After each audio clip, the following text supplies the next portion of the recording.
Yo, What it do? what's up, man? I'm good, man. I'm grateful to be here yet again. Another opportunity and another chance, bro, to have these conversations with you, bro. Made it through another week. Ain't that the truth, man? Yeah, Yo, it's gonna happen. remember when I was talking to you today and how he was like, it's been one of them days, and I said it's been one of those weeks, man. Yeah, yeah, It's just yeah. been one of those weeks, man. Just been one of those weeks. So you good? How was your week? Man, I don't know, man, because I really don't like complaining, you know what I'm saying? Because at the end of the day, you know what I'm saying, what I feel like might be, what I feel like it might be a lot compared to somebody else's situation. You know what I mean? Right, right, right. So I try to not to really complain, you know what I'm saying? But I'm human, so I do have those days where I feel like, sometimes the world is overwhelming, you know what I'm saying? And it Right, right, right. just so much as, just dealing with people, man, interacting with people, and sometimes they make things really, really worse than what it really is. It shouldn't even be, things shouldn't be certain things shouldn't be taken to a certain degree when it's really not that serious, for to be honest with you. Oh, that's the world we live in. Right. So that's why I said I The really world try not we to live complain because of that particular, you know what I'm saying, particular reason, because that is the type of world that we live in, and that is the type of, you know, um things that we kind of like go through to in. really be able to understand what what life is really is about. You know what I'm saying? That's right. But That's right. other than that, man, try to take everything one day at a time, control what I can control and go from there. There you go. There you go. The best part of the human body at times, it says you can be angry but sin not, So, different things that come that you disappointed. You get disappointed, you get upset, you get frustrated. But as long as and that's the part right there to me that I pray. And I'm maturing too. I'm grateful for it. Like I don't have to sin. I don't have to come out of myself. I'm trying to learn how to take a lot of things in stride. You know what I'm saying? Mhm. But my thing is like even sometimes you're going to understand and realize that you just not want to know certain things. So even with the what we talking about, even with the wisdom part that we was speaking on last week, Mhm. you gotta have enough wisdom to know that you're not even going to understand and know everything. So you just gotta just take it in stride. Yeah.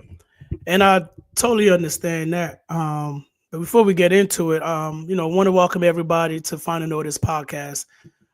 This is a live interacting podcast. We are streaming live on Facebook, on at Final Notice Podcast, and we are also streaming on YouTube too as well.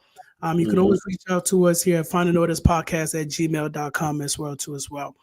Um, yeah, so tune in, chime in. We're going, it's very interactive. We do respond, we do read the comments, and we definitely, want to make sure that this is a platform, a safe platform where we can agree to disagree and also learn. And we don't claim to know everything. It's kind of like our disclaimer. So we always willing to learn as much as we feel like we have information to give. We also feel like we have enough to, we have enough humility in ourselves to also want to learn too as well.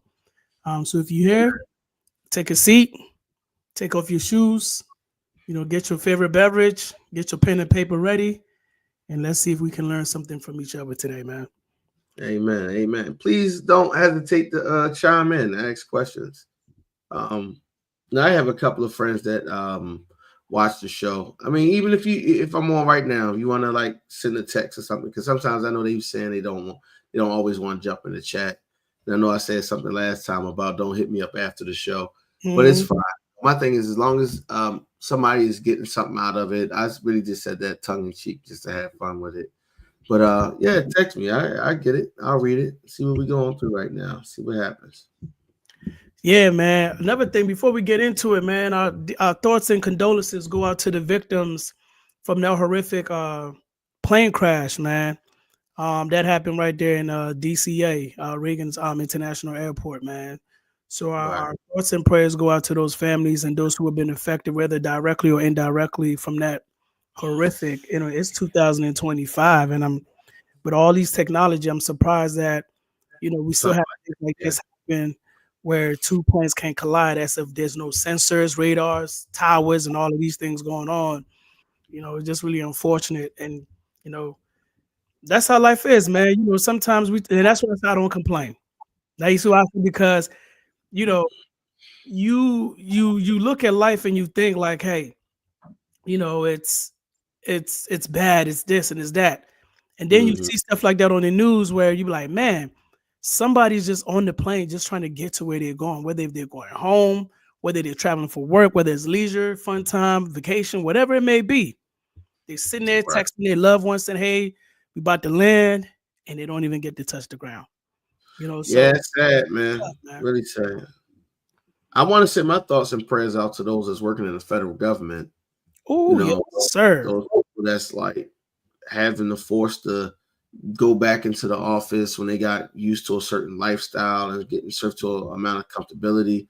But we can not. I know some people look at them like, yeah, y'all deserve to go back in there, but you don't know what those people and things had set up for their lives and everything. Not only that, the people that's forced to leave their job. It's just nasty right now. I mean, I seen something on Facebook Greg had posted on there, and I was in agreement with Greg. I was like, I really didn't have any thoughts or a desire to really speak on any of the nonsense. But as me working in the school system, and then you hear rumors and you hear different things of how ICE is going into the schools, and what I'm saying, kids. My thing is, I had a conversation with my big brother the other day, and shout out to my man Naughty. The thing to me is, we was discussing it, and it was like, part of the conversation went, if somebody goes into my house and you're there illegally, I understand, like, you want people to get out of there, like they don't belong in there. And I'll say, me personally, I do agree with the whole illegal part. That's just me. Like, illegal is illegal. I'm with that. My thing is, when you disturbing children and you snatching them out of schools, I couldn't imagine like going to school one day and I'm thinking I'm saying goodbye to my mother, and somebody coming to the school and snatch me up out of a school building, and I'm a child, and I don't even see my parents no more. And he had faith and hope that that the parents is already detained and they just waiting to take them to the parents. But my thing is, this administration had never gave me any kind of evidence to say they would do anything humane. And that's what it's on. It's like it's at the borderline of being inhumane. And because they didn't do it the last time, they were separating kids from their parents the last time, throwing them in concentration camps and doing different things like that. So it's tough to me to sit back and think that all of a sudden this man got a conscience and now he just want to do things the right way. But again, I'm still going to pray for this country. I'm still going to pray for the people that's in charge. You got to pray for your leaders, regardless. I don't care who they are. I don't care if they're the leader of your school building, the crossing guard, the leader of the crossing the gods, going down the street, the leader in the banks. It don't matter. Leader anywhere in your church, the leaders of your home. You got to always pray for your leaders, man, regardless of who or what it is and what position they hold. And Always I do one. I got one for you, right? Right. This ain't the first time this has ever happened, though. What you mean? The way the mass immigration thing is going on. No, I mean Obama did it and Biden did it. That's what I was about to say. That's exactly what I was about to say, because when I was in immigration when Obama was in office. Mm-hmm. So I look at the immigration very, very differently. You know what I'm saying? Mm-hmm. And I found myself in immigration because I had committed a crime. Right. You know what I'm saying? So, but we can definitely have a different conversation about it. You know what I'm saying? Without having to go right into it today. Right. It is some things that we all have different opinions about it. Right. But to those people who are, who look at it and say, oh, they deserve that. I've seen a couple of people that that I even went to church with, or I come to know in life. Those that say that they deserve that. I'm gonna say it like this, and I'm gonna keep it like that. We can keep it moving, right? Be careful when you're speaking about people's situation when you are in a place where God has blessed you and allowed you to be able to be comfortable. Just remember that, because not everybody has committed a crime or has done something wrong, or have some people run to this land as a place of hope and a refuge from what they're going through. So I get it. Yeah, is there proper ways to go through it? But yes, but out of desperation, out of Right. fear, you do things that you probably won't do when you're in your normal state of mind. So I just want to throw it out there because I don't want to get into that because we have definitely a powerful topic for today to follow up on. But yeah, it's really it is what it is, because at the end of the day, we knew who was coming in. We knew his agenda because he has never hid or lied about anything he's going to do. And it shouldn't be a surprise for those who voted him in. That's all I'm going to say. Yeah, we definitely got to have that politic talk, bro. We have to, man. Because it goes deep. I think it just goes deeper than this what we see. So, yeah. Well, yeah, man, if you tuning in, man, you are in you in the right place, man. So welcome to Final Notice Podcast, man. Today we picking up from where we left off that last week, Thursday. Tunnel Vision Part 2, man. I know I had a very great experience with this. This probably last episode was probably one of my favorite episodes I've ever done. Only because it touched up on so much things where, one thing I've tried to do now that I'm asking God to continue to groom me into that process is being able to understand people and meet people at where they are in life and their perspective and not passing any judgment. Right. So I've always grown. I'm proud of myself in that sense that I want to learn where people are coming from, so that way I know how to be able to either address them or correct what I'm doing that is wrong, right? And when we had that conversation, I think when we got offline, I told you, I said, yo, this is probably one of my best episodes that we've had because I gained so much out of it. And right now, where I'm at in life, in my transition of life, I'm just trying to learn as much as I can, bro. And I think that it warranted us to do a part 2 to fully finish, because it was such a great conversation. We didn't get the chance to finish everything through. And I feel like, this is something that can benefit somebody. So if you didn't get to see it, go back to our YouTube page. You can go back and watch it from the first part 1 and then come up and then you can catch up or you can see where we at now with it being a part 2. But you can go on YouTube and watch it. You can go on our Facebook page to us, Final Notice Podcast, both on YouTube and also on Facebook Live too. On Facebook too as well. All right. So let's get to it, bro. What you want? How you want to hop into it? Let's see. So last week, I guess we could do like a real nice recap. We were saying how I took the thing down. Okay, I was asking a question. I wrote it down. Thank you. The type of life that you desire is based off of what? Is one that is built on what? And that was a question that we had last week. And some people, when I was having this discussion with certain people, some of them said finances and wealth, but we know money and things like that is fleeting. They said store up your riches in heaven. This world is going to pass away. There's no need in even doing on any of that. I actually came across a scripture in the Bible. I want to say it's in the book of Proverbs. It said, don't even work to be rich. So that was another one that just hit me just now. One of them is don't even work. You can't even work to be rich.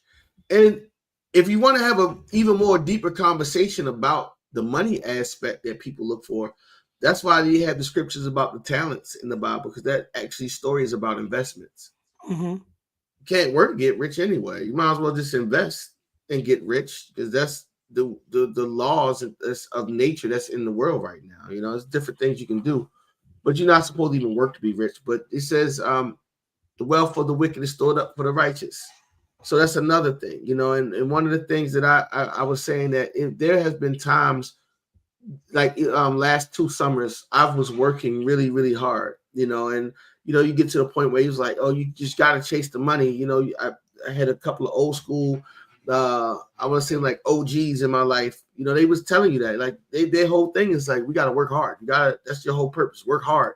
I don't even believe in working hard. I'm just being honest with you. I believe in working smart. I don't believe in working hard.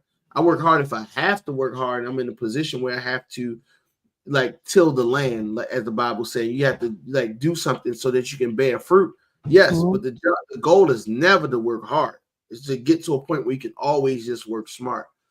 The other thing that we came across was peace. Mm-hmm. I was saying that peace to me is the concept of what the Amish people live, and how their life is so simplistic. Mm-hmm. All this modern day technology, like you just said, all of these different things, having to go to work, deal with certain things, certain aspects of life, it actually causes you to fight against peace because it's way too many distractions, way too many things that you probably got to keep up with and try to deal with, right? Mm-hmm. The other one that we didn't get into was faith, right? Mm-hmm. And this is the part to me I feel like is somewhat controversial to a degree, because when you read the Bible, a lot of it says, faith without works is dead, Mm-hmm. right? I have this one on here. That's what it is right there in James chapter 2, verse 26. For as the body without the spirit is dead, so faith without works is dead also, right? So I put that one on just so that, anybody that, because, I'm trying to do better with getting the scriptures on here, because that was one of the things that one of our viewers was asking about. Is another one. What's another one they tell you? The just shall live by faith alone, right? Mm-hmm. That was the one I need to get. What it says, faith is the, come on, what is it? Evidence of things unseen. Yet unseen, yeah. Something to hope for, right? And this is where it comes at to me, right, with faith, because I know a lot of people that just live off of faith, and that's a wonderful thing to me. Like, it's not what I would prefer personally, because sometimes, like, I understand, like, that's all people have sometimes. But if you really think about faith, to me, that's the equivalent of just having hope, right? Because that's kind of what it is. You believe in something that's already done. How Kirk Franklin said it. It's like faith is not something that you believe in, like that you hope to happen. Faith is something that's already done. You're just waiting for it to manifest, right? Mm-hmm. I get that. I understand that. But see, that to me is also the reason why my answer was knowledge. Wisdom and power, right? Mm-hmm. Because wisdom will also teach you when to and how to activate your faith. And I said that because when in the Old Testament something happened with the people, and I think they like killed a whole bunch of people. David and the soldiers was away. When David came back, he saw the carnage that was left behind, and David got on his knees and said, Lord, should I pursue them? And God gave him permission to go and pursue the people that captured the people and did the things, and David ran them down and killed all of them. But to me, that is the epitome of how people would sit back and be like, well, I'm just waiting on God. I'm just waiting on God. And I'm just like, you waiting on God to do what? Right? It is finished. That was a conversation I was having. We speak those words every year at the 7 last words when Jesus said, it is finished. But when he finished, and the response that I got was like, oh no, they're talking about salvation in that moment, everything dealing with salvation. And I'm like, yeah, that's part of it. But like you said before, when you ask and you pray God for different things, whether it be healing or newness, he has a scripture that he said he already done it to. He done it for, right? But when you're sick, by your stripes, you are healed, right? By his stripes, yeah. Yeah. So he did it already. That's why he went to the cross. He got hit. He was bruised for your transgressions, right? Wounded for your iniquities. So at the same time, it's like by those same stripes, we are healed. So what are we praying for? Then what are we asking for? And that's why I said, like, yeah, once you get the wisdom and you really start understanding, it's going to teach you how to operate in your faith. It's going to teach you how to operate faith. It's going to teach you when to get on your knees and ask God when to pursue and when not to pursue. and waiting and have enough trust and faith in God to say, you're gonna answer me in a respectable way, and not I'm gonna go and do it, and then I'm gonna put you in and trust that you work it out. Like marriage, right? Like, Mm-hmm. oh, you want to run and you. I was talking to a friend earlier, and I was like, hey man, when y'all got married, what was the foundation of y'all marriage? And he was like, I don't even know. And I said, hey, look, man, we was all young and stupid, especially as men, and if more men be honest, because especially in the old church, they tell you it's better to burn with it's better to get married than to burn with passion and burn with lust, or what they say. You know what I'm saying? Like, the weird things that people tell you. So you thinking, hey, I'm gonna get married, and now I got a easy pass to go and clap cheeks.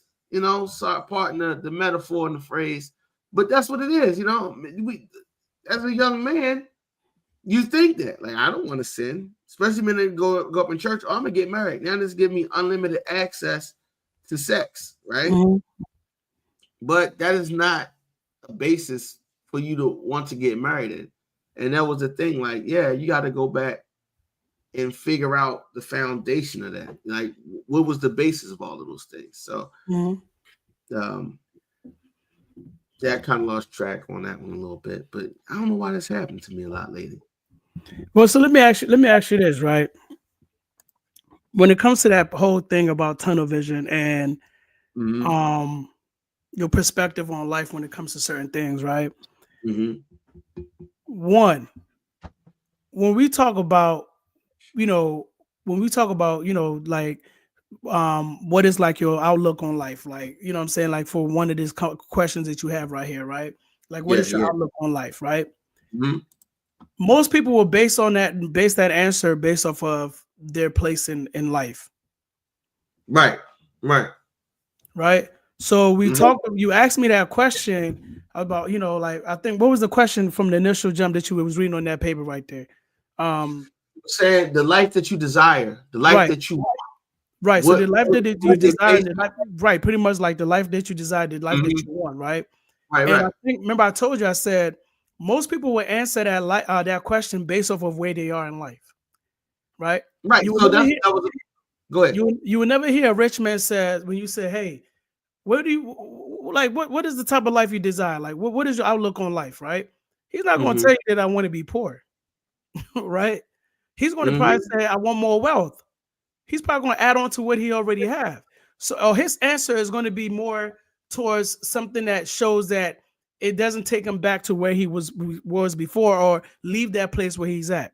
And then you might ask me a question like that for somebody that's not in that wealthy man's position, and I'm going to say, hey, well, looking at my situation, this is what I would look for, right? But I think a lot of us, we get caught up in that tunnel vision where we quick to rush the process to get to that final destination without really fully understanding what it is that we got to go through to get to that destination. And then when we get there, we forget how to even go back if something ever happened to us again, to go backwards. We don't even know how to pick ourselves up. You know what I'm saying? And I think that's why I said a lot of us will base what we're looking for and how our outlook on life is based on our present moment. We don't look for let me think about 20 years from now. I'm thinking about, man, look, I got these bills I got to pay. Exactly. It is not just now. I think it's also the way we grew up. So, like I said, I'm glad you for helping me for tying that back in there, because that's what I was trying to go to.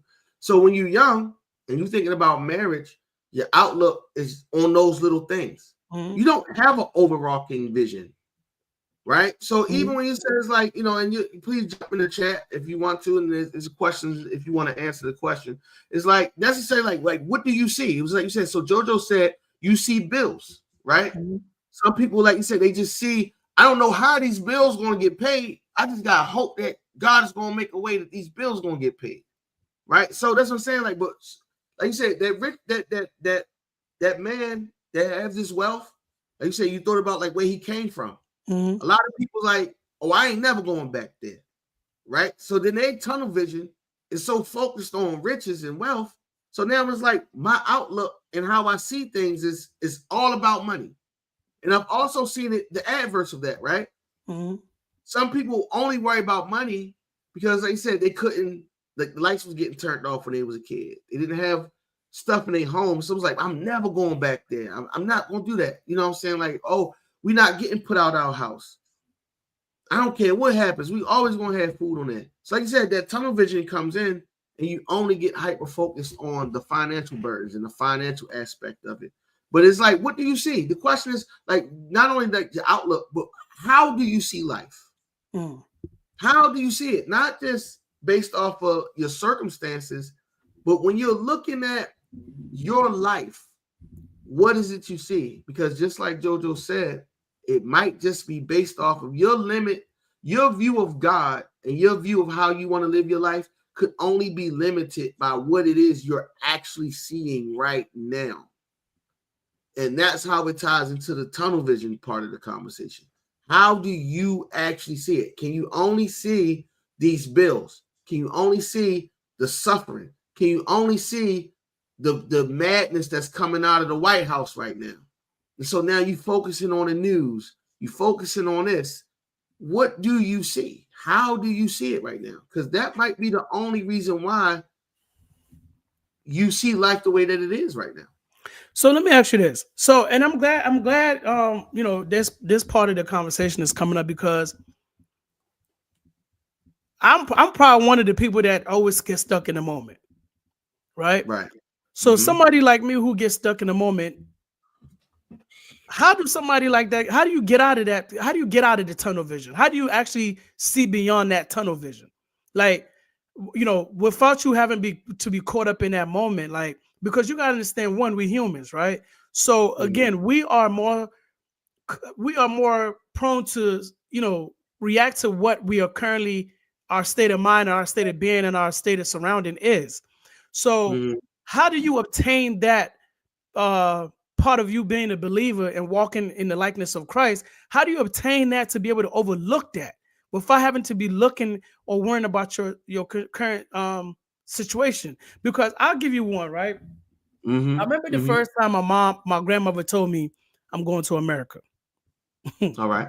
I've been hearing about going to America since I became able to understand language, right? And when my grandmother was saying that, she was saying it like almost like every other day when it was starting to become a reality. She kept saying it, kept saying it, kept saying it. I wasn't looking at it like that. I didn't even care. Like right. It wasn't there, right? But when I got here and I, you know, became established here, and I'm rooted in here. Now it's like I'm actually want to run back to my country. Okay. Because when the vision that I had for America was the land of the milk and honey, the same thing, the tunnel vision for most foreigners. Now let's take that. Let's dip in a little bit into the current situation. The vision for the tunnel vision for most foreigners is that America is a land of hope, opportunity, freedom, milk and honey, wealth, everything that you see good in this world. We have that vision that America is that, right? Then we get here. Then we see that there's the suffering that, hey, I may have not have 5 loaves of bread when I was back home in my country, but I had enough to survive. Because coming over here, the tunnel vision that I had, that the focus that I was focused on and the hopes and everything that I had over here, it comes with a price that I cannot bear. You get what I'm saying? Right. So that's what I'm saying. Like, once I came here, once I got here, it's like, hold on, this ain't maybe what I really wanted. But I was so caught up in that moment that, oh, I'm going to America. I'm telling all my friends, walking around barefooted in the dusty road in the village, I'm going to America. I get to America.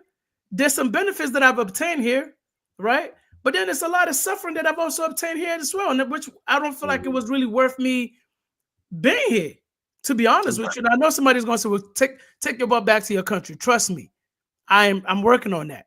But that's just the ignorant response. It's not saying that I hate the country. I just didn't know what came along with this freedom. I think a lot of us foreigners, we so caught up in that our current situation there that we run to another place, and it necessarily don't even have to be America, right? We run to a place where we think this is it. This is better than where we at. Then we get here and it's like, hold on. maybe I shouldn't have been looking at this place like the way I thought I was looking at it. You get what I'm saying? Hey And man, I get it. I was reading 4 years ago when he was in office, and you started hearing those stories about all that stuff, and how like some of those gang members would just come and snatch their kids, and they came here trying to get their kids to be freed. You know, you can go in Mexico, you can go Google cartel versus the police right now on Google. And what you will see is the Mexican cartel will roll up to the police station, and they just had a gunfight in the middle of the street. It's right there on Google. Like you will see on YouTube. You go to YouTube, it's right there on YouTube. And so the crazy part about it is, like you said, that tunnel vision, like in your mind, you're like, yo, you as a parent, anybody's a parent. Like say right now, well, I would never want to live in a red state. But if I was in Florida and all of that crazy stuff was happening, and I was like, in my mind, I'd be like, with the COVID and all that stuff, in my mind, I'm like, I'm going to do everything that I possibly can to get out of here. Like, why would I want to be in a place where, one, they're stealing my vote, two, is a bunch of lies and misinformation, three, they're not even treating us properly and treating our people properly. You know what I'm saying? Because of the underlying racism and different things like that. No, I can't do it. I wouldn't do it. My mom is in Florida right now, still trying to get proper health care and treatment.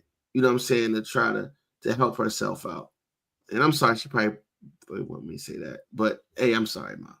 But that's just what it is. You know what I'm saying? Like, why in the world? I want to stay down there. I'm gonna do everything that I possibly can to go to a place where it's going to benefit me.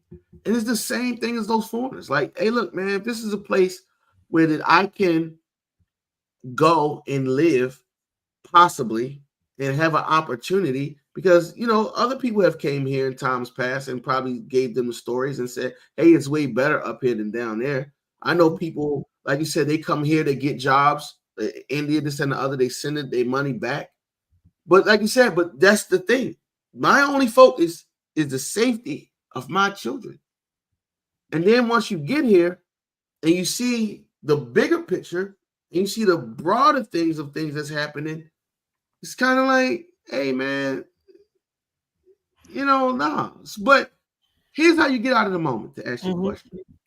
And I'm glad you asked that question. Your mind is what they say is like idle mind is the devil playground. I'll tell you a story like this. Most people go through the things they go through and they be stuck in those moments because they don't have a plan. And that's why knowledge, wisdom is so important. You know what I'm saying? I know it says do all you get, and says get knowledge and wisdom, but all you get an understanding. But you still have to gain the knowledge first. You have to exercise the knowledge and live in the knowledge and use the knowledge to gain wisdom. The more you use the wisdom and you seek answers, you'll get understanding. That's why in the book of Proverbs, like I said, I try to tell people to get read the book of Proverbs because there's a lot of smart things in it. It says, a wise man has many counsels. But again, that comes from different perspectives of life. It comes from me listening to you listening to me looking at that person and not judging them and looking down on them because of whatever happened in their life. You know what I'm saying? It comes from just getting that. And that's how you get the understanding of the knowledge and the wisdom. So I remember the first time, I'm going to say, back, I was living here, 10 years now. So it was before I had my house. I moved from West Baltimore and I was renting a place not too far from here. And my lights got turned off. Oh, man, that was a horrible feeling. Oh, my goodness. To live in the house with my daughter and look at my daughter in her face and our gas and electric was turned off was a horrible feeling as a man, as a leader. And I'm sitting up here like, oh, my God, how am I going to get, you know, I think I had just started work because, you know, 10-month employee, we don't work over the summertime. And I really didn't have a plan or budgeted my money properly to last all summer. And it's crazy because you'd be surprised at how many people live like that, which is also the reason why I have a desire to want to help people financially. But my lights got turned off and I'm stressing. just like most people. Most people go through these situations, their mind is stuck on stuff. And the one question they have in their mind is, how is this going to work out? Mm-hmm. But that's the reason why most people only have faith, because I don't know how it's going to work out. I just got to believe God is going to work it out. But that's why it says, just, faith without works is dead, as the scripture we just put up there. So here's the thing. I got vulnerable. I had to start talking to people. I found out about the what they call it, it's like the thing from BGE that have the thing that help you with the gas and electric to get your gas and electric back on. I got that information. I had to call out of work. I went and act on that information. See, you get the knowledge. Now I'm trying to exercise the wisdom, and I'm exercising it by using the knowledge that somebody gave me to go over to the place to exercise the to get help with my light bill. And it just so happened that when I got there, one of the students that was in my class, I had no idea their parent was working inside of the place where you need the money. And that's when you get like favor and the blessings. But that was me putting in I had the faith in the plan. I went and started doing the works, and then God started just making a way. And so when you started doing those things, you start operating in that manner. I didn't know it at the time, but the ultimate thing was, long story short, to try to cut it a little bit, they ended up getting the lights turned back on. But when I got paid, I had to give them X amount of money. You had to sign a paper saying that when you get paid, you're going to do this, you're going to do that, this, and the other. And then I put my trust in that, and I put my hope and my faith in that plan. Therefore, now I'm out of that thinking. I'm out of that state of mind. I don't no longer have tunnel vision, and things become clear. Right? So that's how, like, the wisdom, the knowledge, meditation, actually asking for help, because the Bible's, I think it's an old adage, but I want to say I read that in the Bible somewhere. But it's like, oh, you have not because you ask not.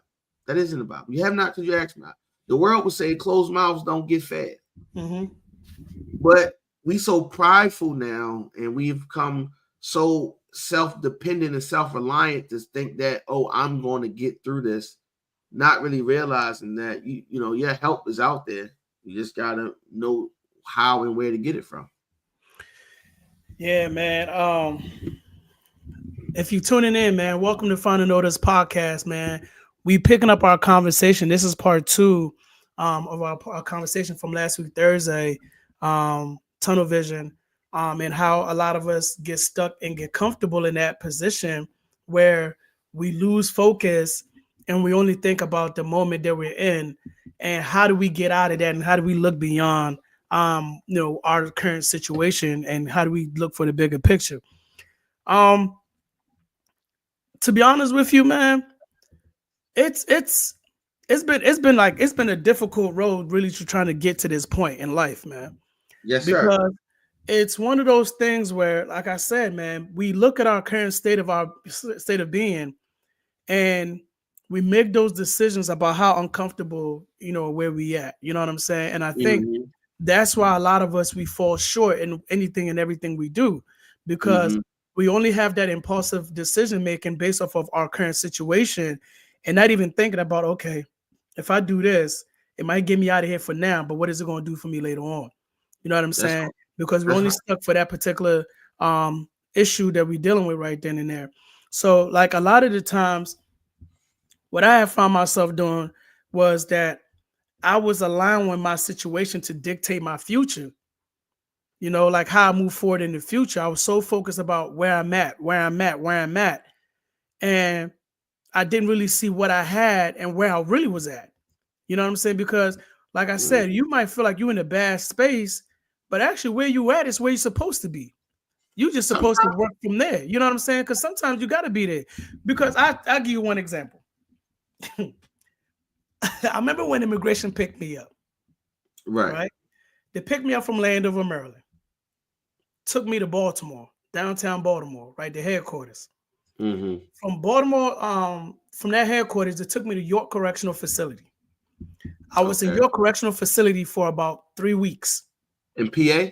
in PA, in Pennsylvania. Okay. They came and picked me up one morning. Mind you, I'm a permanent resident. At least at that time, I was a permanent resident. By the grace of God, now I'm a citizen. So I have to, There you go. yeah. Amen. So I got my citizenship. But what happened was, when they picked me up and they took me to York Correctional Facility, I kept asking, why am I here? I kept asking that, right? Why am I here? Why am I here? So this is why I keep saying, if you ever find yourself in a situation, don't run to no pastor to pray for you. Don't run to no pastor to pray for you. Pray for yourself. Because that pastor that we run to, he has a judgment for himself too. And there's nothing that you can't say to God that he can say better for you. Because if I'm suffering, Aaron can't speak to God and make God feel more compassionate for me than more than I can. I'm the one suffering. Aaron's the one just, hey, God, hey, you hear that guy down there? You get what I'm saying? But anyways, I ran. I called the pastor. Say it again. They teach you to do that in church, though. They do. But that's complete dependency on a pastor. That's why you run to drop the collection plate, because you're completely been taught to completely depend on him. Right. Yeah. But anyways, that's another conversation. But you get what I'm saying? So I went to your correctional facility. I'm there for this amount of time. And then I'm thinking like, okay, this is going to be a couple of weeks because I got my green card or whatever, my permanent residency card. I'm going to be out of here. Right. But then they transfer me to El Paso, Texas. Whoa. Yeah. Whoa. So when it comes to that immigration stuff that I'm talking about, it hit different because I've been through that process. Right. But when I got there, and this is another day we can actually get into my experience with it. But when I got there, I kept asking, why am I here? Why here? And this is going back to me saying why you have sometimes where you at is where you're supposed to be in life. Right. That's right. Because it was there where I learned how to make myself available to God, because God made himself available to me in that time of my life. Right. So when we talk about that tunnel vision, all I kept seeing was, I need to get out of here. I got to get out of here. I got to get out of here. But in all actuality, this is where I was supposed to be at, because it was through that suffering is where I learned. I said, oh, so if you're a believer and if you make yourself available to God, God will start revealing things to you that you probably never thought in your life that he will be able to reveal to you. But you had to sit still. You had to be put in this situation. You had to be here in order to be able to see beyond your situation. But I kept asking my mother, why am I here, bro? And when she told me, she said, well, who would you want to be there? Ask me any one of your siblings to switch places with you. And if I can pray to make that happen, I'll do it for you. And when she asked me that question, I was like, oh, okay, I get it. I wouldn't wish this on anybody. So let alone my own siblings. So you know what? I'm supposed to be here. So once I bought into supposed to be where I'm at and not focus or get in tunnel vision to be somewhere else than where I'm at, that's when I started having that relationship with God, and I actually learned how to read my Bible. Most people think it's just you picking up the Bible and just flipping through and reading scriptures. No, there's a certain way you read the Bible. It's not just you picking it up, and if you pick it up and read it like a storybook, that's what you're going to get out of it, like a storybook. But if you read it line by line and really understand exactly, ask for that, clarity and understanding from God himself, there's so many secrets within each scripture that you will start to really understand how powerful God is and how we play with God.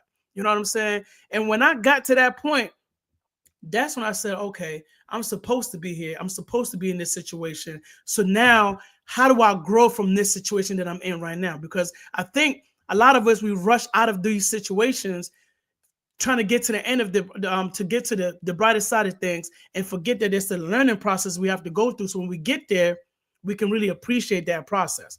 So with that whole tunnel vision thing, bro, a lot of us, including myself, like I said, I still struggle with that. Right.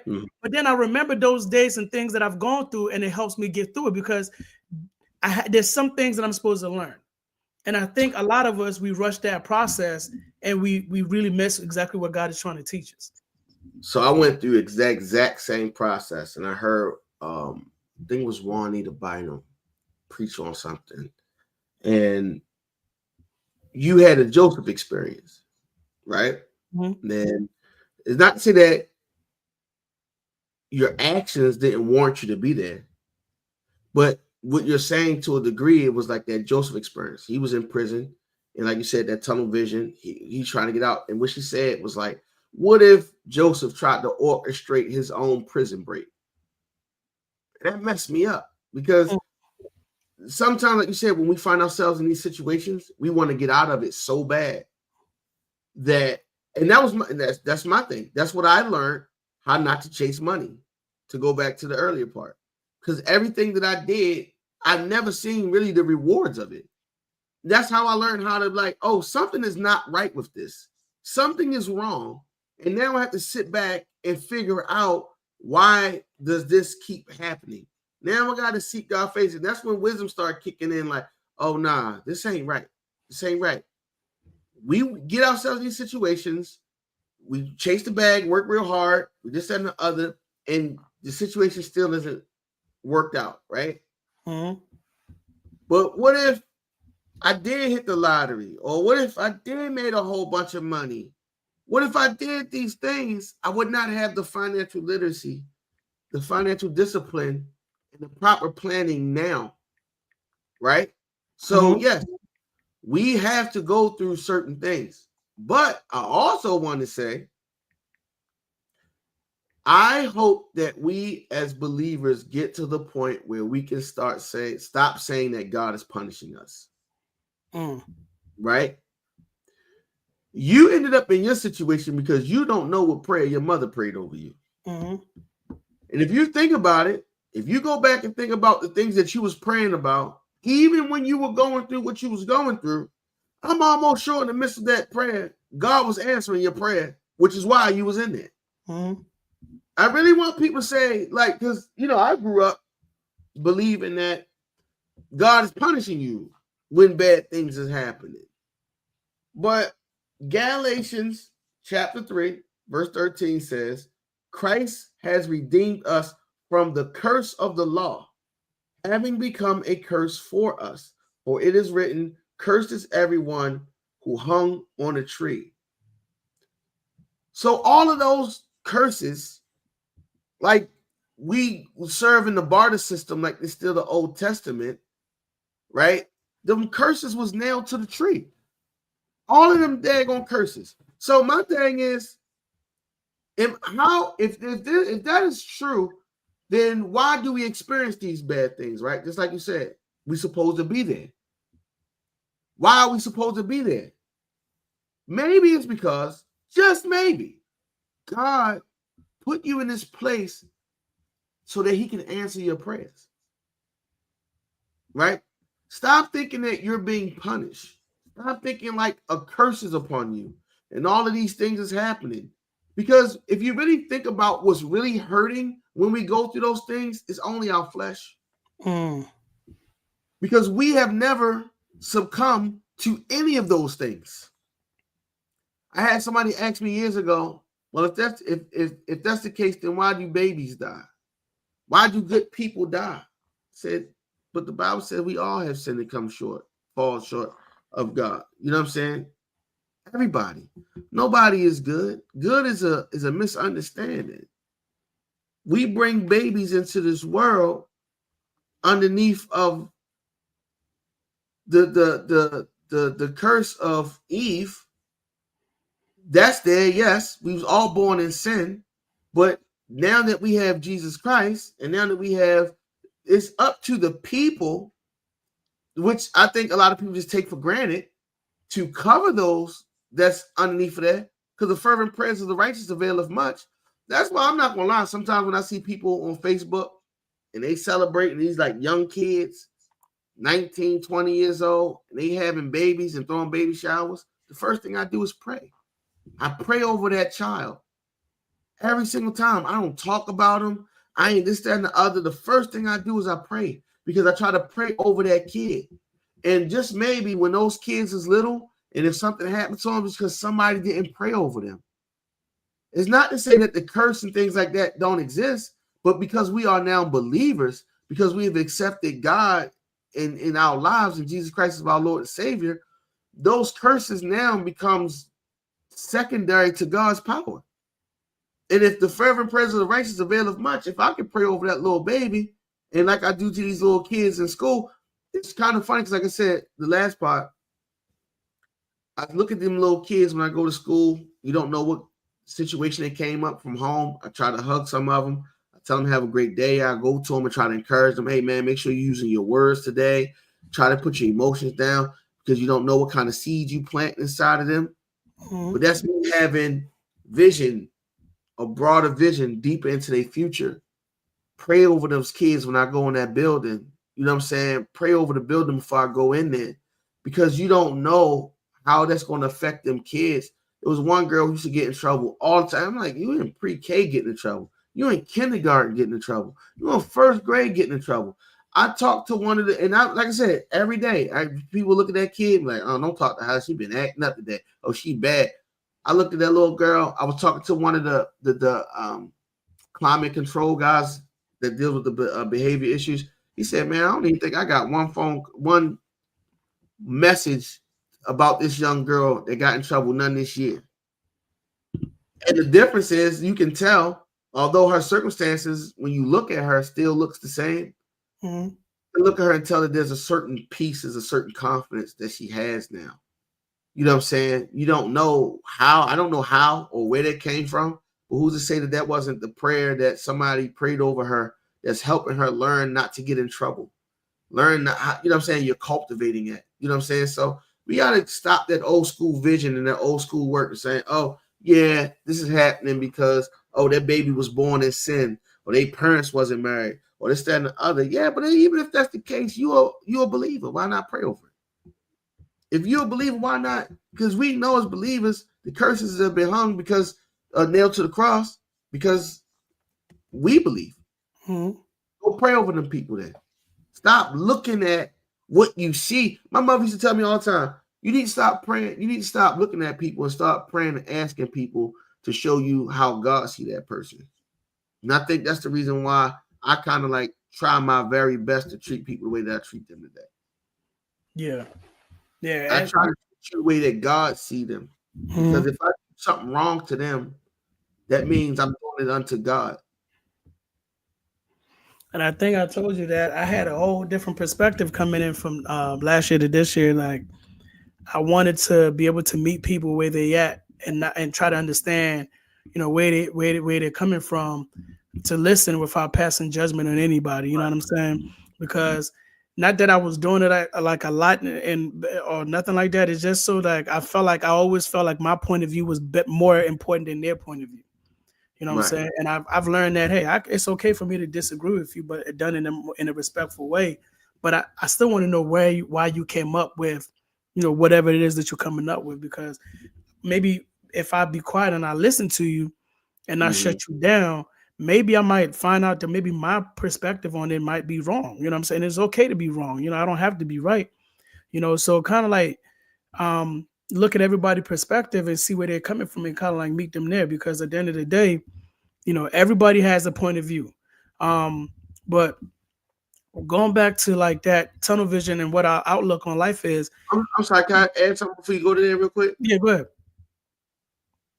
I finally found the scripture because it just hit me in my spirit. Romans 5, chapter 20 and 21 says, but where sin abounds, grace did much more abound.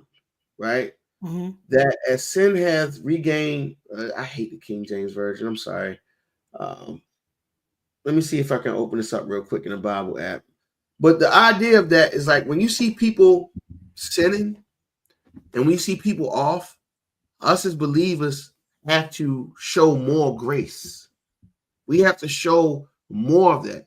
That's why, to go back on what we were saying earlier about the immigrants and the people like that, yeah, they wrong. That's the sin. But as a believer, we can't pick and choose what we want to, where do we want to look at them, from the world aspect or from a believer aspect. We always going to have to stand on the standpoint of God and what God is saying, what God said we were supposed to believe in. And because I know that them people are wrong, I'm going to love them all the more. I'm going to love them more than they sin. I'm going to have more grace on them. you know what I'm saying, where they fall short at. And that's what we're supposed to do.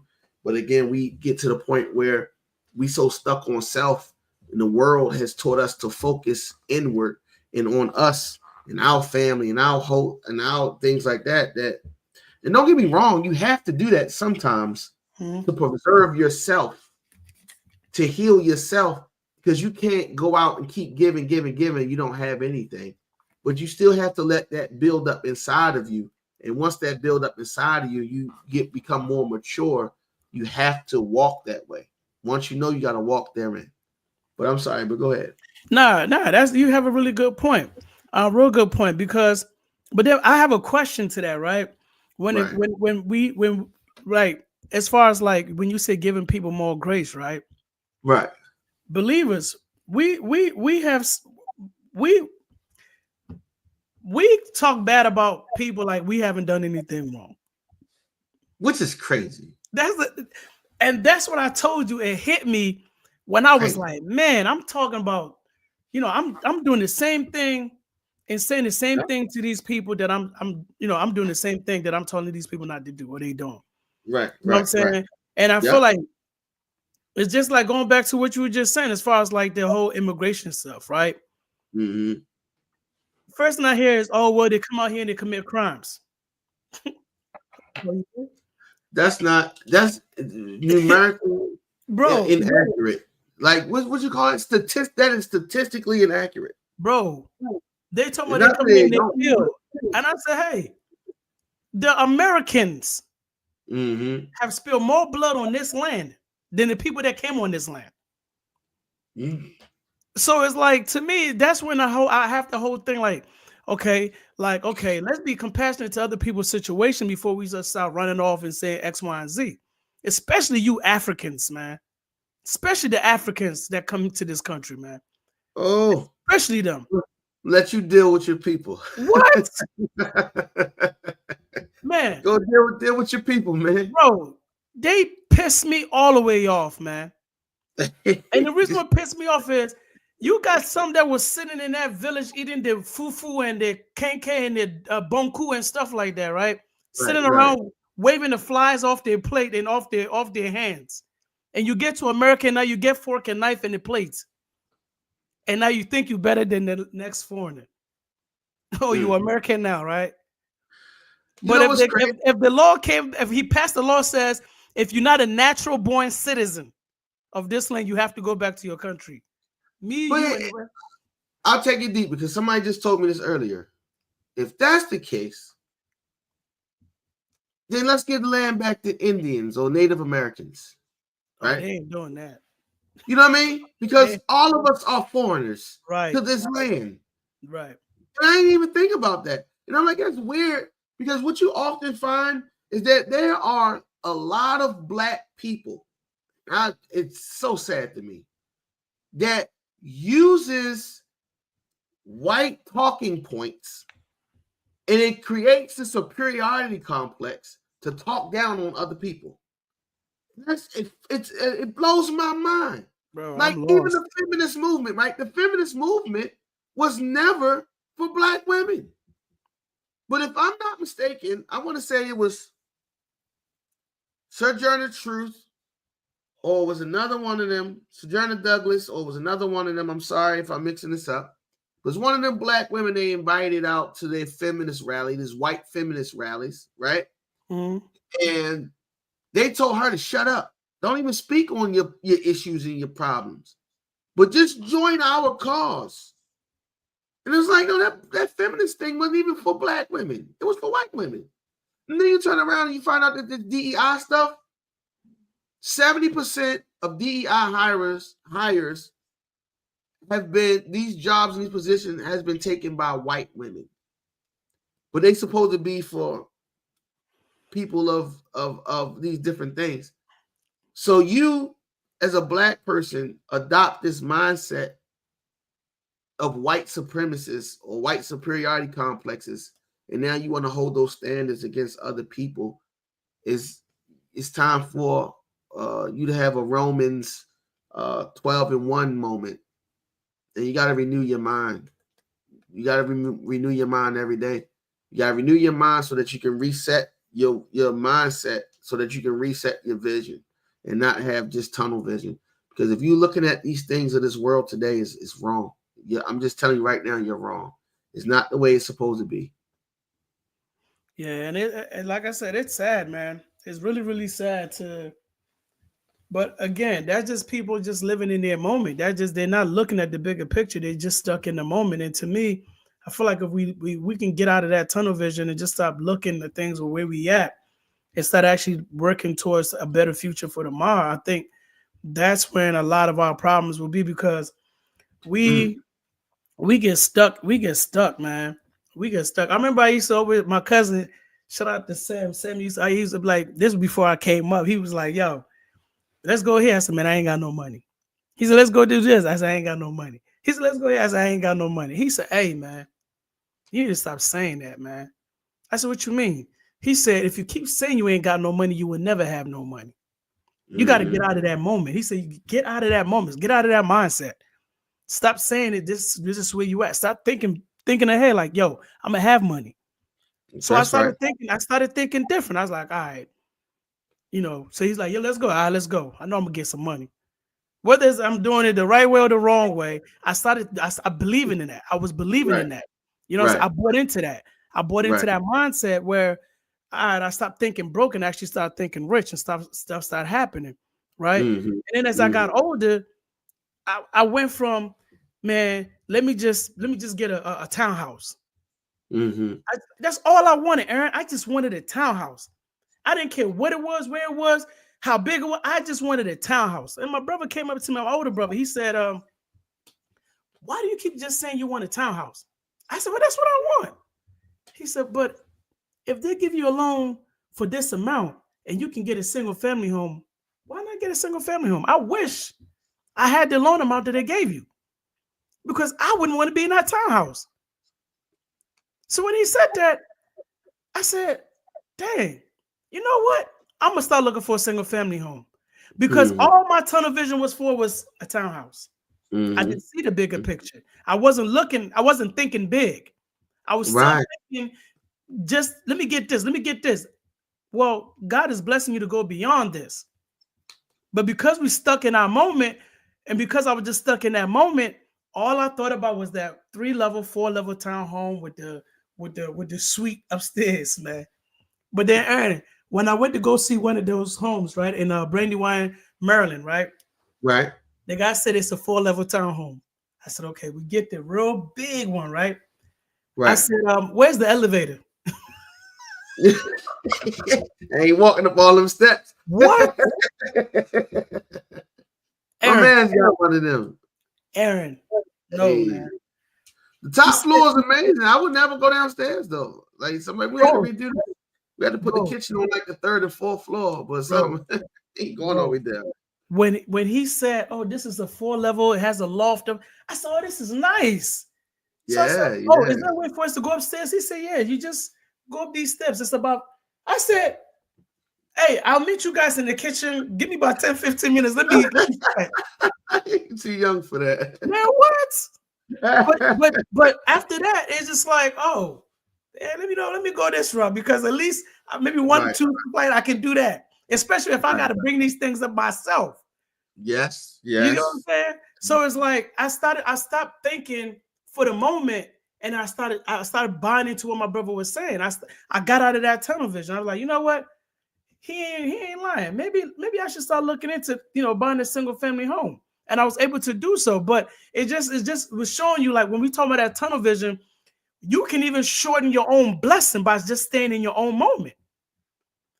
A lot of us as believers, we short ourselves these blessings because we get so complacent and we worry about where we are in our current state of being. We get stuck right there and we don't even move forward. Eyes have not seen, ears have not heard, nor the thoughts have entered to the minds of men the things that God has in store for us. Man, I'm telling you. And so we have to have, again, if you set your mind small, actually, what I tell people what that scripture really means is that every time God shows up, he's going to blow your mind, right?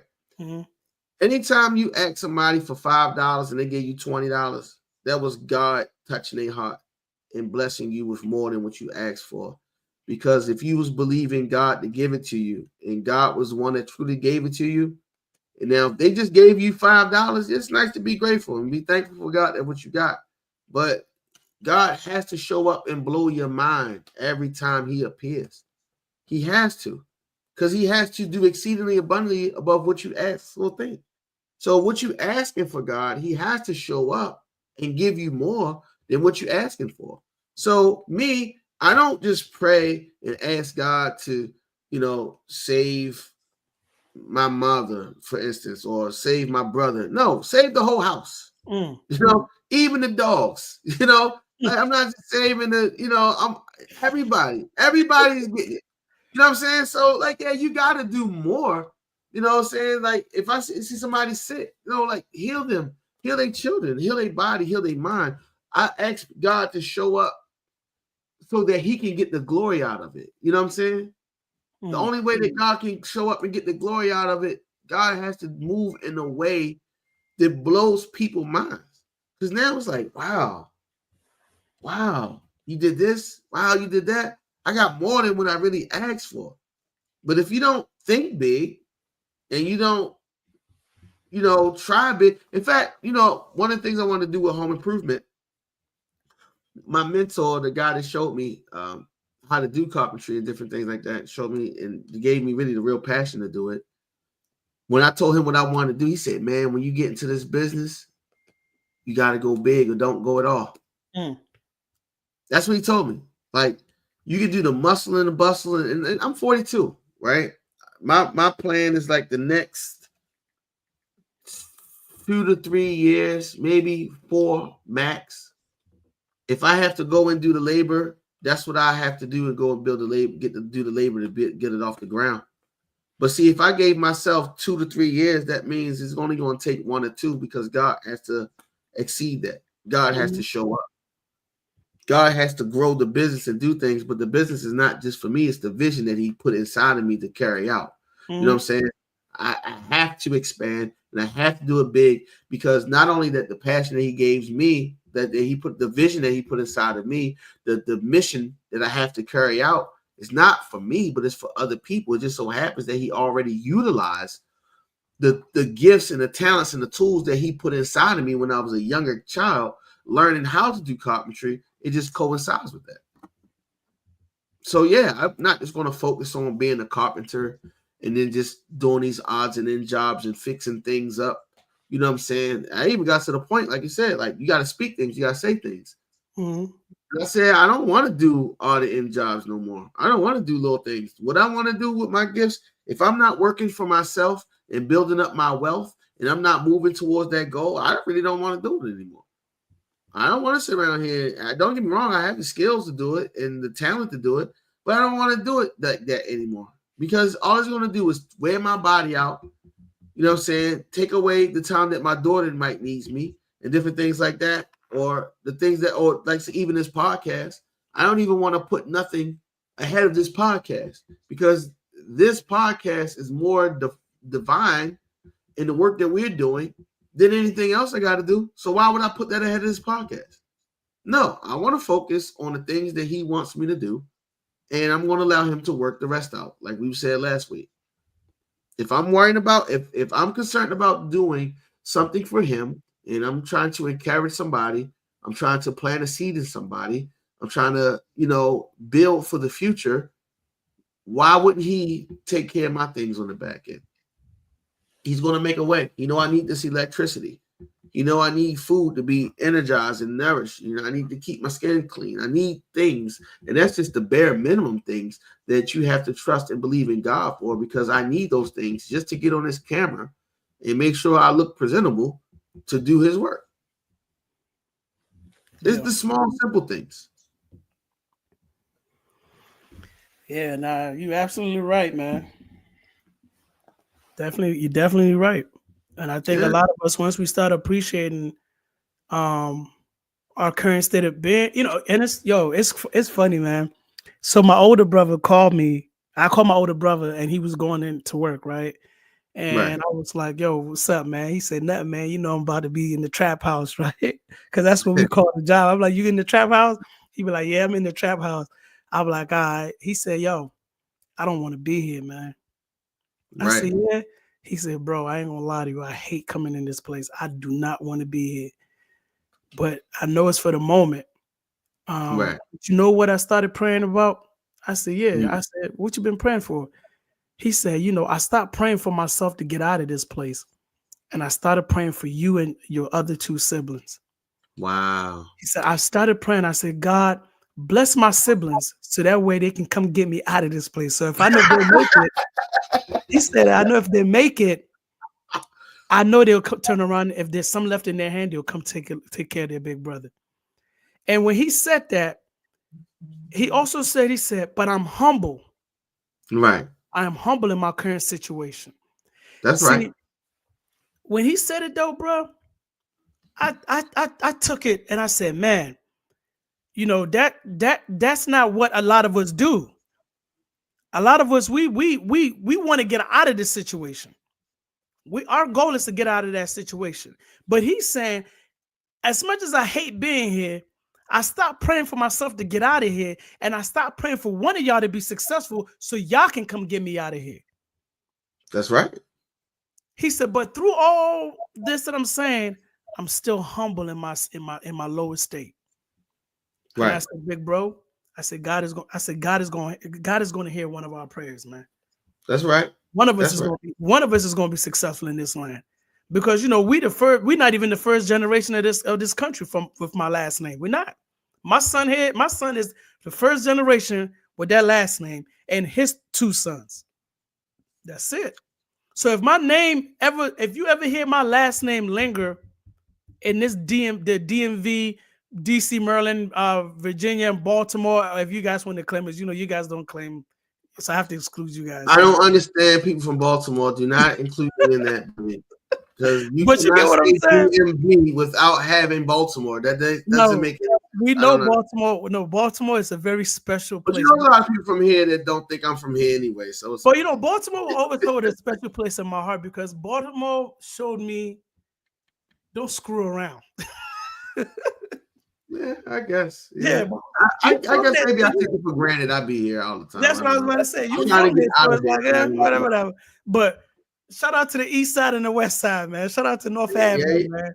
So Baltimore told me if you leave off campus, you might not return back to campus. But when you was talking about this Bible scripture came up, Philippians 4:11.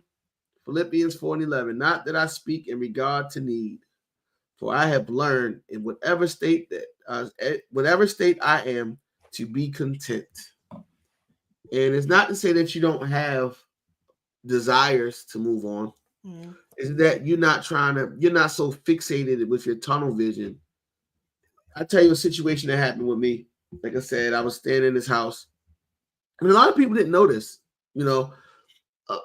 I was renting out this place, and the owner who had the spot, the husband, it was a married couple, but the husband called me and told me, whatever money you was going to send me, keep it. And I was like, well, what's good? He said the bank is taking the house back, and you got to find some place to move. I want to say it was like in 2 weeks or something like that. It wasn't even like a 30-day notice. I was like, that's crazy. But I went around and I was running around trying to find a place to stay. Come to find out, don't want to dime him out. He probably don't care right now. We over it anyway. My brother back in 2010 got locked up and used my name.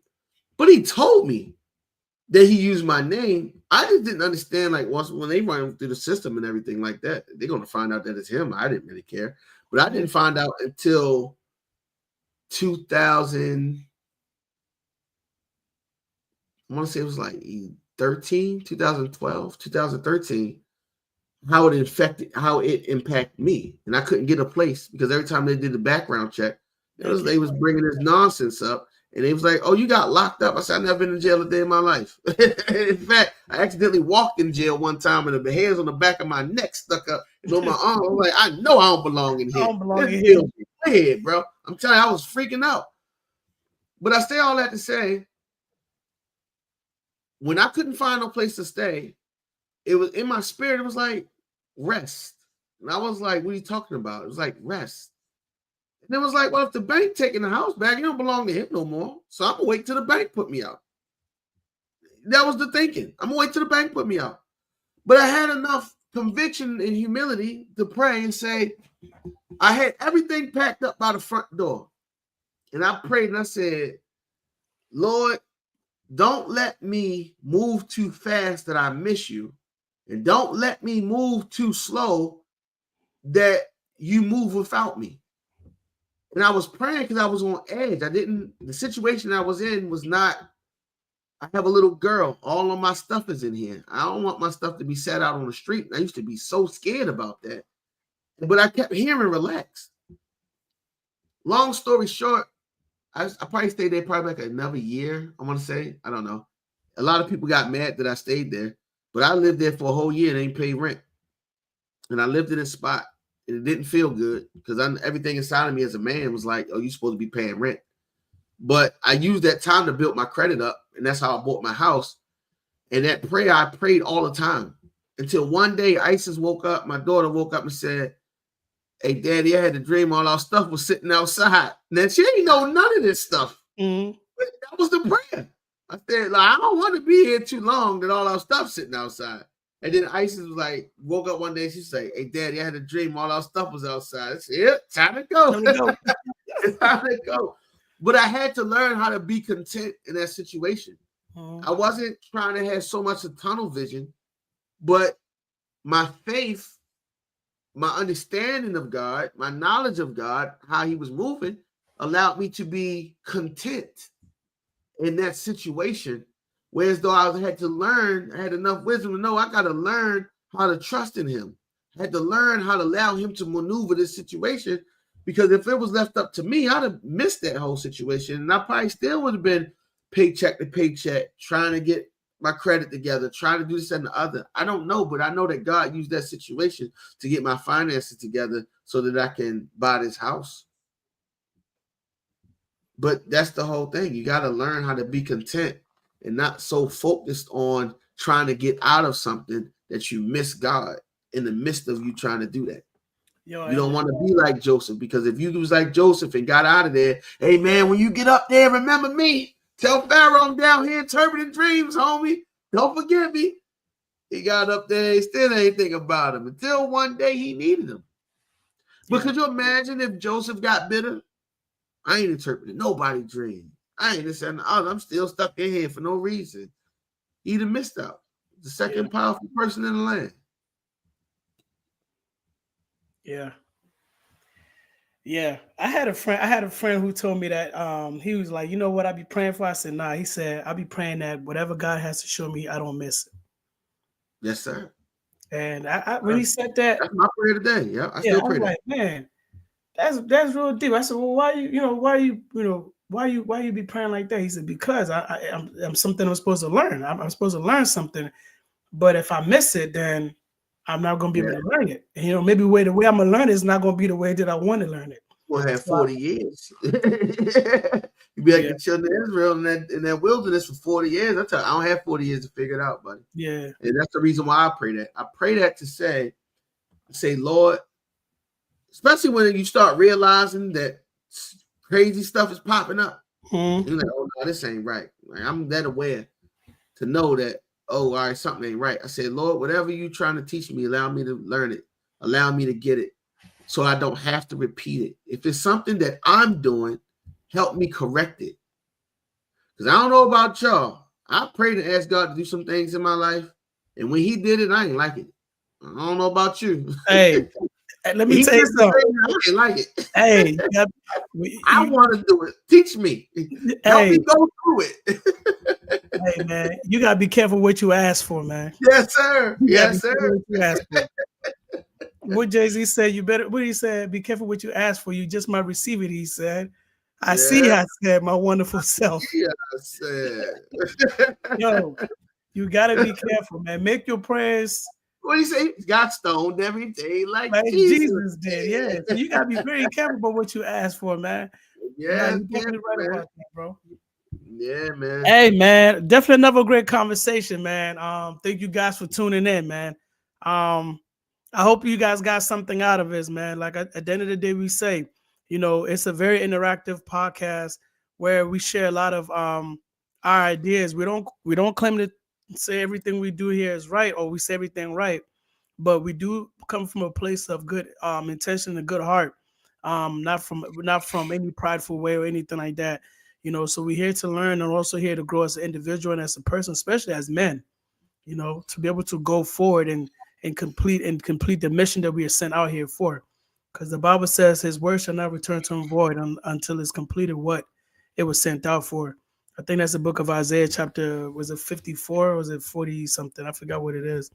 But, we definitely want to make sure that, we are doing our part, use our experiences to help somebody else out. You know what I'm saying? We're not monetized. I don't get paid to come on here and tell you my personal business. But what I do is that I hope I come out here and I tell you what I've gone through to help encourage you to be able to get to that next level of your life without you having to be stuck in that tunnel vision, to move forward in your life. But mostly importantly, like, hey, look at me. If God has done it for me or Aaron, there's no reason why God won't be able to do it for you. And that's the whole purpose reason why we do this podcast is because, we take the time out of our lives to be able to share these experiences with you. We tell you the things that your pastor ain't going to tell you. Your pastor going to be looking good. I'm going to tell you the dirty side about everything, and I'm going to tell you about how I became clean. So I definitely give you everything from the jump to the, from where I started at to where I'm at now, and where I plan to go by the grace of God. Amen. Amen. Yeah, man. Just gonna keep fighting the good fight. We pray that you ask God to give you the revelation and the things that we're talking about. You know what I'm saying? I pray that it's always a fortifying message, something that's going to strengthen you, empower you. Because to me, that what JoJo was talking about, to me, is the reason why a lot of churches, even to this day, is failing. And I say that because I don't believe they're empowering you. You don't have any power. They're not trying to empower you. They're trying to continue to just give you hope. I was just saying that earlier today. People's like, hey, man, what you want you to do is we want you to trust and believe in God and give us your money. And I'm not saying this to everybody because, like I said, there's different levels to giving, sacrificial giving, and different things like that. But if God gave you a job and gave you the ability to work that job and earn money, he made a way for you already. That's the way that he made for you. Pay your bills. Do the things that you need to do. You know what I'm saying? Take care of those things. The church is in us, and I'm not saying that any of these things are like tear down anybody. And yes, we don't get paid for this. We really take our time out because we really like having these conversations. We really like glorifying God.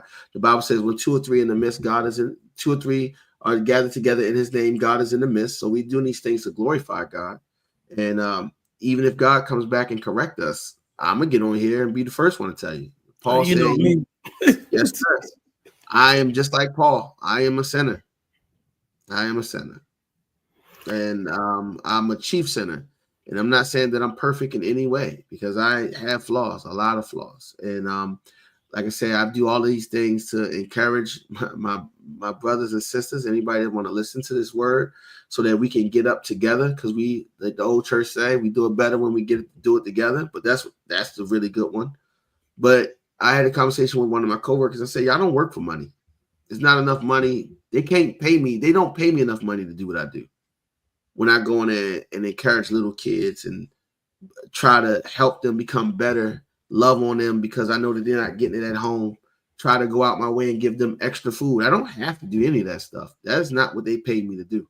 So I don't work for money, and I'm not doing this for money. We're not getting monetized or, like I said, and get money for this. But the sole purpose is to encourage you. And like I said, because we do look for God, if all those my mind, man, it's like a computer. I mean, want to say something, and I'll be like, nah.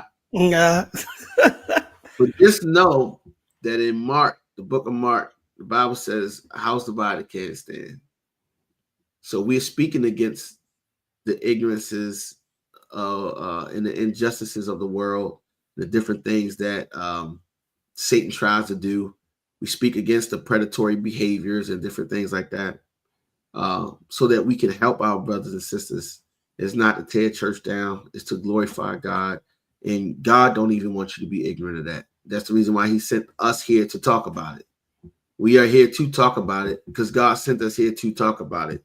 And we're not trying to tear anybody down. And no, we not, because I don't know about you, but I've been called the demon before and called the devil. People told me not somebody call you the devil? Yeah, somebody called me the devil. Told me not even come over the house no more. Never got an apology for it, but it's all good. I'm not mad at any of those things. But like I said, I know the truth. I know the true living God. I know that I'm not doing anything, but I'm going to speak truth to it. And I'm not deceived, and I don't need other people to validate who I am. I don't. I'm just going to walk in what he called me to be. That's all I need to do. Yeah. What's your final notice for today, man? My final notice for today is to all the men in the world that might hear this message. And I want to use one of these big SAT words, but I don't want to say it wrong. I'll use it like Paul said. I beseech you, therefore, my brother. All the men out there, I pray that you really tap back in and remember who we are, who we were created to be. I mean, I believe that Black men outrage is just as profitable as all of these women that gets addicted to the shopping networks and the Chanel bags and different things like that. Everything is a profit. Black power is profit. Black unity is profit. They are profiting off of Black anger right now. They're profiting off of you. They are using you to stay angry and to make you forget who you are as a Black man. And I say that to say, when we take our position and we do what we're supposed to do, I promise you things start changing for the good and back to the way things are supposed to be. But I know that there has been a systematic thing in place to castrate us as men, and we can't let that happen. So that's my final notice for the day. Well, I got two. First one is if you're a man, you don't wear a dress. That's it. Don't wear a dress. There's nothing fashionable about a man wearing a dress. Period. That was so left field. my second one for the day, right, is for my foreign people, man. Yeah. If you are a foreigner and you have any loved one that has been deported by the United States government, you know, the Bible says we have to respect the law of the land. Yeah. No matter how painful it may be, it is the law of the land. But I want my heart to go out to any and everybody that's affected either directly or indirectly when it comes to immigration. Whether you have committed a crime in this land or you have not, and you just came here to seek refuge, my heart goes out to you. If you're a foreigner who has your legal status in this country, shut up. I want you to shut up. Don't be insensitive to those who are suffering, because it could easily be you and I that is sitting in that position. Yeah. If you don't have anything good to say, if you don't have anything nice to say, shut up. Keep it very simple. Don't speak on their situation. You know what I'm saying? Be compassionate to those who are going through it. Because at the end of the day, we were all living in somebody's village before we came here to be able to enjoy the success that we have enjoyed. But let's not make it seem like we're better than them. So if you don't have anything positive to say, or say, hey, you know, my heart goes out to you guys, don't tell me about what you believe Donald Trump is doing for this country. Because if Donald Trump wanted to get rid of you, he can get rid of you too as well. All he has to do is pass a law or bring up a law that says if you're not a natural born citizen of this land, half of these people in this country would be gone by now. Only our children will be the ones to remain. But then he will tell you, if you want your kids, take your kids with you. So then they won't even be here. So let's not just be quick to run our mouths because God has allowed us to be in a position where we have some safety or some type of foundation and think we're better than the next person. The Bible says, take heed unless you fall. Man. And what that basically means is here's the way systematic oppression and different things work. And just in case y'all don't know, let me help y'all get a little bit of information. And the reason why the world is so in chaos now, because when you look up and I'm not going to blame any particular person or group of people, but we know who they are. They penetrated certain groups of people, and they turned around and said certain things are okay. And once they got those group of people to say that this is okay, it became okay, and things became wicked, right? And y'all know what I'm talking about. Just let it apply where it apply. But the thing becomes, when you see this is happening to those people, you better take heed, because it could easily happen to you. And what they're trying to do is desensitize you, and they're trying to make you think that it's okay, so that when you let your guard down and you point the finger at them and like, well, toodaloo, goodbye, it's on you, guess who they're coming for next? Because once y'all let them know that that is okay, they coming for you next. So that's the reason why you have to be very, very careful on situations like that, because it can easily happen to you. Easily, man. And that's kind of like where I said, you know, if you don't have anything nice to say about it, man, just be grateful that you're not in that situation, because I've seen so much, and I'm telling you, it's so much that I can talk about in that situation, man. It's sad. It's sad that people think that way, but you know, especially when you hear believers, because realistically, it's just that white national Christian. That's the white nationalism and that white Christian point of view. Because I seen a post where somebody was talking about DEI, and he was dogging DEI. I'll say, when you think about it, that's a white person thing. And the reason why it's a white person thing is because we grew up in neighborhoods that was diverse. We had the Asian person in there, we had the African person in there, we had the white people in there. Us as Black people in our communities and where we came from, it was always diverse. We never had a problem with diversity. Never. We even had, in my neighborhood, I lived right next door to a transgender man my whole life. He was just another person. It was just a neighbor in the neighborhood. So for me to grow up and then start hating on people like that, it's blasphemous. It's crazy to me. Like, I grew up thinking or believing and knowing that you're supposed to love your neighbor, my next door neighbor, as I love myself. So why would I trash this person or treat this person any different? What that person is doing between them and their God, and I ain't got nothing to do with it. My job is to love you, because that's what God called me to do. But once y'all make that okay, guess what they coming for next? Yeah. I've already kind of like, I've been checked out of this country. I ain't gonna lie to you, bro. I've been checked out. I was just telling my mom the other day, I was like, yo, Mom, I think you got too much work to do, man. You got too much work. My work is not here, man. I don't think my work is so? Yeah, my work is not here. My work is not here. It may have started here, but to finish here, nah. It ain't gonna be here. I hear you. I ain't gonna lie, man. I'm seeing some of them videos about Africa. I'm sure you have. Come down there and get yourself in trouble, man. No way. You ain't gonna want to come back to America. The only reason why you're gonna come back is because of your princess. Other than that, you know, like, hey, I'll buy you a ticket and you can come visit me, man. She might be happy living in Japan, but they got too many volcanoes. They too close to them jokers over there with them nuclear weapons. You talking about the Rocket Man? Yeah. Hey, I know what they call him. Rocket Man. Hey, yo, in this world that we live in, people have came to get some titles in it for themselves, man. You get what I'm saying? Agent Orange named him that, though. Right, he called him Rocket Man. I forgot all about it till you just said I ain't gonna forget that. I forgot all about Don't be like the Rocket Man. I ain't got time to be fooled. They've been trying to kill him for a minute. They can't get Rocket Man. They might be allies to us, Japan, but my thing is they got all the advanced systems here. So, bro, you know, that's their cousin. You think their cousin's gonna give up? Anyway, that's what I'm saying. It might be cool, but I ain't giving you all. Yeah, we cool. We ain't that cool. I ain't giving up no blood. They're cousins. I still got hope, man. I still got hope, because what we got to understand is in 2 years there's another election.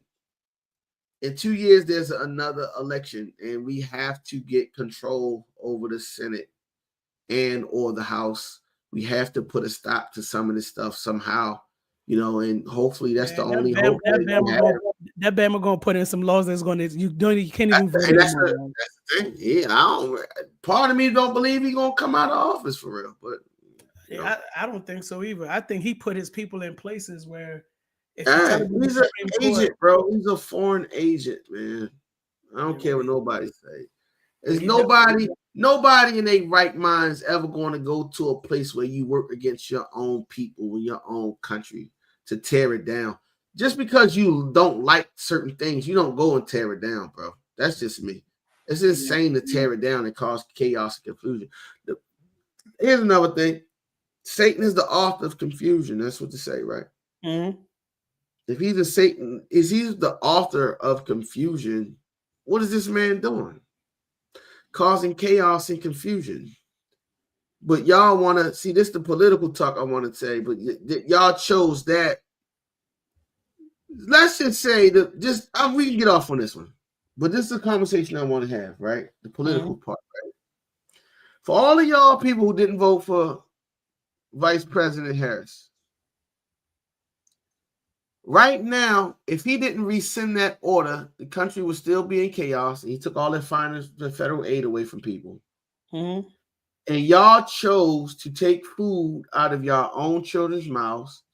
Y'all chose to take your kids' opportunity and financial aid away from them to get into college, which Jerry, I don't know if you told him, Jerry put on Facebook. He said, man, he was teaching in higher education for almost 20 years. And he said enrollment last year was terrible. And you want to take away the finances for higher education is going to destabilize and cripple a lot of these 4-year institutions. But y'all chose all of that. Free lunch for your kids, your SNAP, your WIC, all of these different things, all of these assistance programs that even help black-owned businesses. You freeze all of that, all because y'all don't like the LGBTQ community. Make that make sense. Y'all chose not to, because birth control and abortions was so much bigger than feeding kids in school. Birth control and abortions is so much bigger than snatching kids out of their classroom. But that's what y'all wanted. Okay. Yeah. And on that, I ain't got nothing else to say, man. We can say that conversation for another day. But Yeah. that's crazy. That's crazy to me. Like, I'm not going to vote against my own best interests. I work in the school system. Why would I vote for somebody that's going to tear down my job and stop me from working in the school system and take away opportunities as an African American to own black businesses and do different things? Like, why would I choose that? But okay. Hey, man. Thank you guys for tuning in for another episode, man. Again, this is the Final Notice podcast. We definitely are streaming live on Facebook at Final Notice Podcast on Facebook. We also got our IG page. So we're on Instagram too as well. And also we are on YouTube, man. If you haven't subscribed to our channels or our page, go ahead and subscribe and follow. We have a lot of great content as far as great conversations that, you can go back and look at to see if any of those will apply to you, where you can either use some of the knowledge and information, or you can actually share that for somebody else that might be in need for it. Thank you guys so much for tuning in. You can always go back and actually watch the first part of the tunnel vision, which I think is very, very interesting and very, very informative, so that way you can get caught up to where we are with this conversation right here. We don't take you guys for granted. We thank you guys for tuning in. Myself and Aaron, we definitely, we take our time to come up with these conversations to hope that it reaches somebody. If it's not everybody, just that one person that may be going through some of the stuff that we've gone through or may go through in future, man. Yeah. We thank you. And I'm grateful and appreciative of everyone who tunes in, who texts me or give messages and ask questions. I'm grateful for all of it, because we're going to, like I said, do better when we grow together. Awesome. Well, y'all have a good day, man. Have a good week. Have a great weekend, and we'll see y'all next week.